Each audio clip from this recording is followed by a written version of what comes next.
nitong pagmamalaking inamin ang pagiging virgin bride.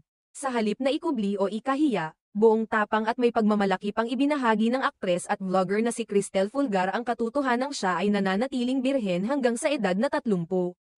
Para kay Cristel, isa itong bagay na hindi niya ikinahiya kailanman, kundi isang mahalagang desisyon na bunga ng kanyang personal na paninindigan at paniniwala sa tunay na kahulugan ng pag-ibig at commitment.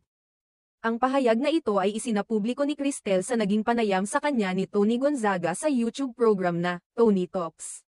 Dito nila tinalakay ang masalimuot ngunit masayang kwento ng pag-iibigan nila ng kanyang nobyo, ngayon ay mister na isang Koreano na si Ha Soo-hyuk, na 40 taong gulang na. Ayon kay Cristel, ang kanyang desisyong panatilihin ang kanyang sarili para sa tamang tao ay isang bagay na matagal na niyang ipinangako sa sarili. Para sa kanya, ang pagiging birhen ay hindi lamang tungkol sa pisikal na aspeto kundi